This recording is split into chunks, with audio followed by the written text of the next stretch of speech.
Oh my gosh, it's week 7 of the Seventh Valkyrie read-along and director's commentary, which means that we're close to the end of a slanted reflection. Ah!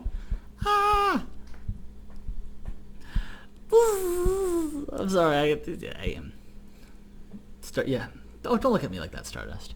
I'm super excited. I hope you guys have been digging the series. I hope you've been digging the commentaries. I've been getting, some feedback and some love from people, and it's like that's what keeps me going. For this week, we're looking at chapter 18, chapter 19, chapter 20, and next week is the last round, chapter 21, chapter 22, and the epilogue. We're done almost. Anyway, by now you know at this point, always read or listen to the chapters first, and I'll be giving the inside look behind the scenes of a slanted reflection. Yada yada yada. If you're on video, hello, look at me, shaking around, I'm on video. If you're an audio listener, hello, I can hear you. Oh, ASMR? Oh my gosh, doing ASMR stuff. I'm actually not. I only have mono on this microphone, so I can't do the crazy binaural audio stuff. And then also, if you're reading this, text, 100101. That's binary. Anyway, I'm so excited. We're almost done. Chapter 18, Those Are the Wolves. Another round of iterations here, and my little notes, I had this title as Wolves Gonna Wolf, because, dog's gonna dog, people gonna people, and when the party gets late and Tristan's sealing it with Ava, Wolves Gonna Wolf. This chapter was another one that went through about a dozen iterations through its many versions over the year. The wolves actually are one of the pieces that have survived the longest from this whole series. Not quite as long as Reen, but definitely maybe Mount Rushmore of top 4. But for some reason, in every single version of this, Tristan coming in and kicking Cyrus out was happened. Every version, Tristan has come in with Ava, kicked Cyrus out.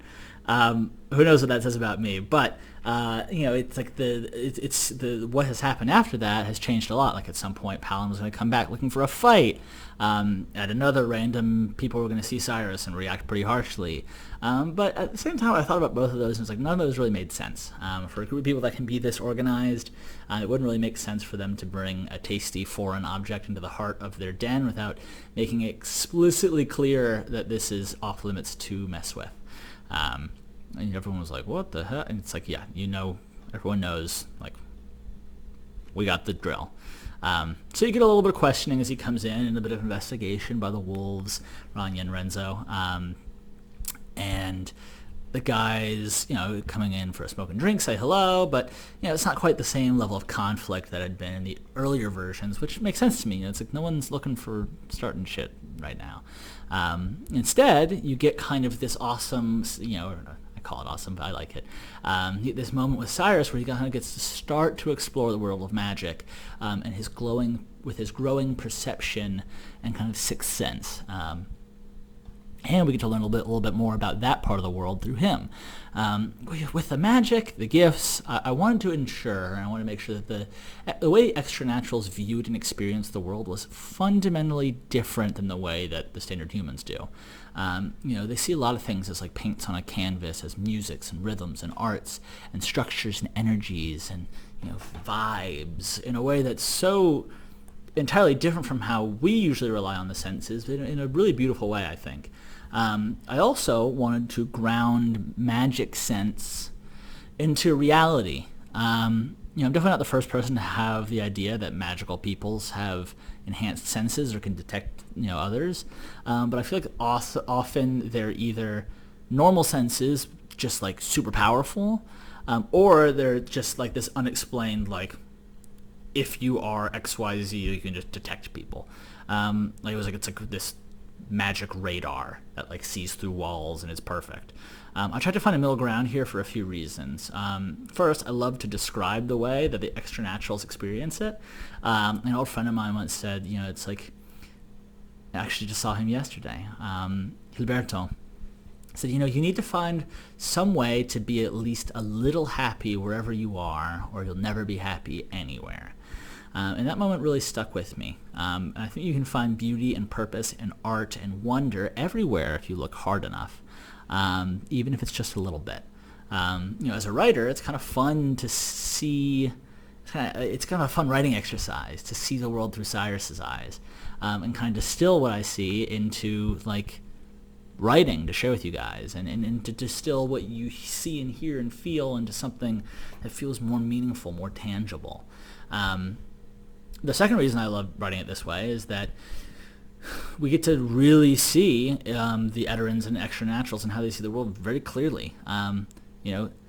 Like the way that the Extranaturals see the world, like that's how they live, and that's, you can see it's like, it's not just a ideological and cultural divide, but it's like a fundamental interpersonal divide. It's not just, and it's not another world, but it's just a very different way of seeing this one, and it's like you see how fundamentally different these people are. And on the flip side of those incredible senses that Cyrus is starting to unlock, when faced with an ancient power, like the force of a hurricane, and the force that arrives at the Moondog's den, someone so attuned to it all would be blown away like a paper cup in a storm. And Cyrus is. He's crushed and very nearly killed, driven to the point of a mental breakdown. Yeah. We'll see that actually later in this episode, what that is. But one of the things I wanted to tackle in this series was, like, in fantasy worlds, like, scales of power can be so flimsy. I wanted to keep power differences, and meaning, in real life, like, there are things that are so far beyond a human's control that you can't possibly affect them, like natural disasters, war, epidemics, gravity, the tides. And I wanted to, in this series, I wanted to have times where we really ratchet the scale up a bit. From the where it's like these things are so impossibly large, they're so much more dangerous and powerful and violent than the normal people that we're looking at. And it's like Cyrus gets crushed by and nearly dies just because of the sound. Like, you want to have these massive forces, and they need to feel like they hit hard. Like, if you have just two gods going, oh, blah, blah, blah, blah, blah, it doesn't feel like anything's happening. But it's like, when you got a reference point of Cyrus, it's like, and his like eardrums pop, and he's sitting here freaking out just because of something that's happening like a mile away. Like, you take notice. So, grounded epic fantasy has that for a genre. I'll hold off on that one because we'll touch back on it again in chapter 20 because we kind of leave something hanging. But in the meantime, we have chapter 19, which is Snarling Strays, where we learn in the very beginning that sex is a serious business. Brief story time. I was visiting Amsterdam once and took a trip through the Red Light District Museum, and it was fascinating to me exactly how much of like a job sex workers had. Like, obviously their form of the service industry was very different from other forms of the service industry, due to the rather intimate and hands-on nature of it.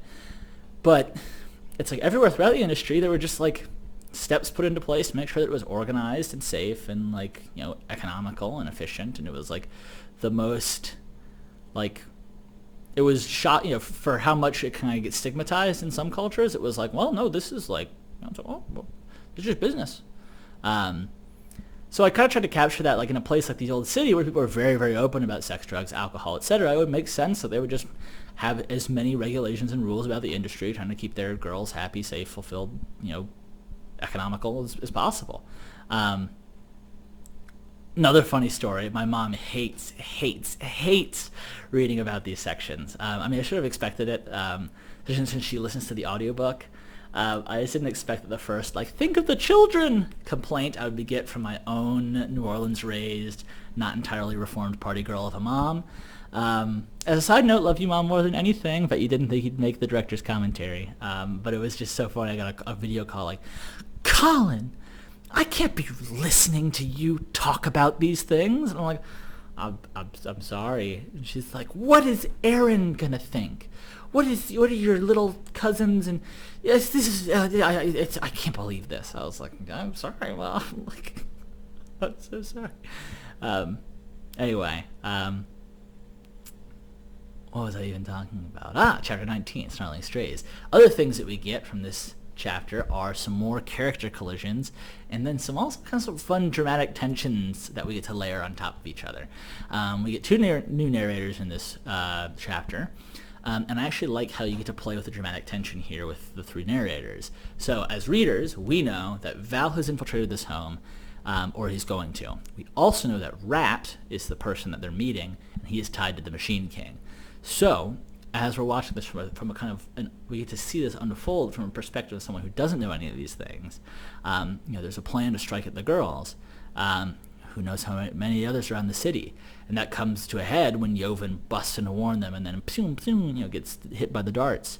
But then we see the glass shatter and we know that Val's making his play. It's a fun way that you can kind of see through different people's eyes, and you can use it as a literary trick. So it's we unfold what's going to happen through the limited perspective of the characters. Like Chris said, they don't know anything, but you can see that something's wrong, and then she picks out that something's wrong, and then all of a sudden, windows shattered, and you're like, oh my god, Rat doesn't, and so there's what the heck? Boom! And then we also get to see the awesome arrival of Val from someone who truly appreciates the fear of the Iron Wolf. In Volume 0, we go over the names that Val has from each of the cultures. And through each of their legends, we get to add our own little understanding of the Iron Wolf. To the Sestrans, he is Ukira, the Mistwalker, and a living shadow that's come to life. And when he does come to life and shows up, smashes Rat's head against the wall and just hurls him back into the room.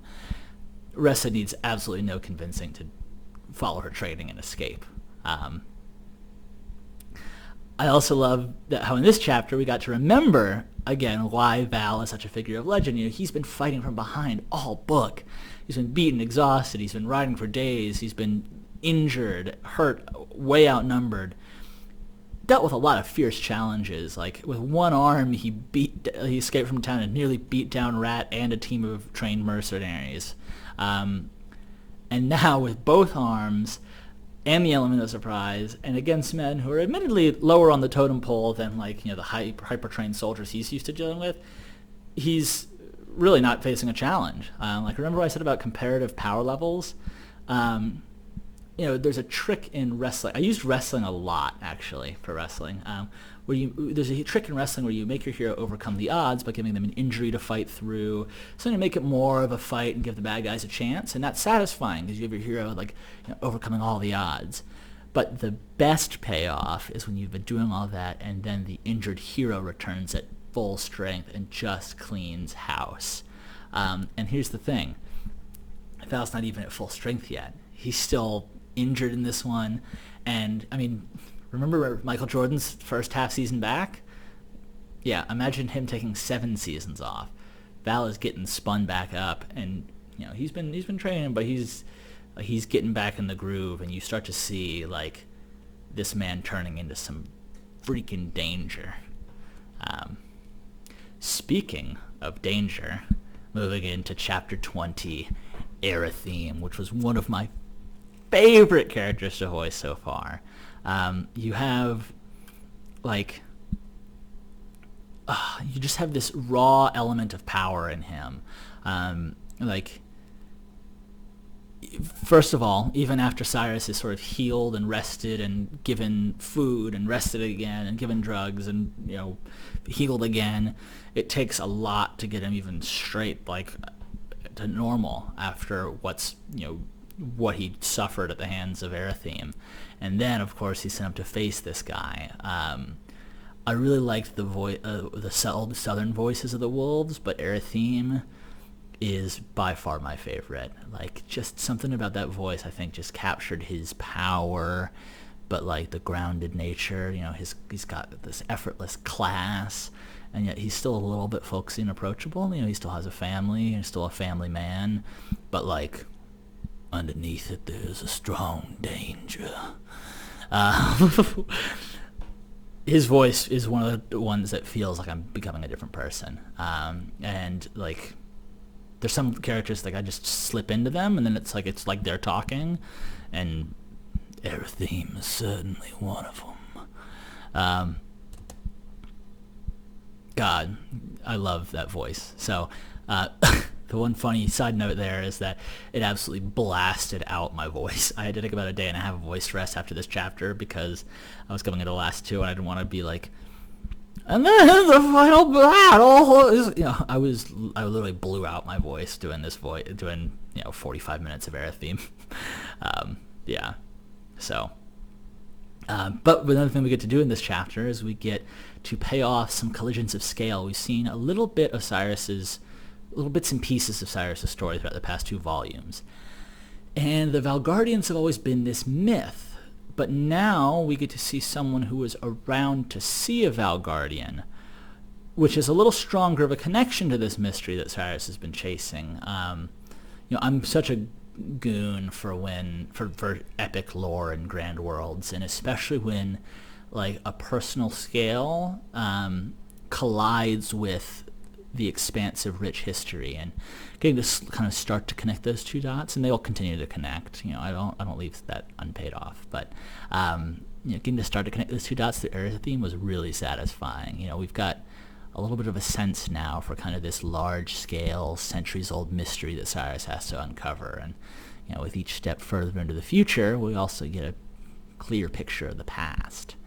And speaking of stepping further into the future, we also get a little bit of a new direction for Cyrus here. He's working his way up now from kind of sheer survival. I was talking about agency last week. And Cyrus is working his way up now from like sheer survival and confusion back onto the path towards Valgardia. He's got a direction. Now sure, he's a long, long way from actually discovering Valgardia, but he's got a direction. And that confirmation, at least that they exist, is one sign that he's not crazy, and it's kind of that little spark to keep him moving. And like he's like, all right, I'm not just trying to survive, I'm not just running away, like I have somewhere to search now. So anyway, so we'll see you next week, which will be our last week. When it comes to this volume, unlike Cyrus's journey, our journey is actually coming to a close. Like always, you can leave a comment here. I'll try and answer them. People haven't been sending them, but if you want to send a comment, I will answer it to you personally if I have to. But anyway, in the meantime, for next week, make sure you finish the book. That's reading Chapter 21, The Curtain Dark, Chapter 22, The Full Moon's Guard, and Epilogue, Dolls and Puppets. All right, can't wait.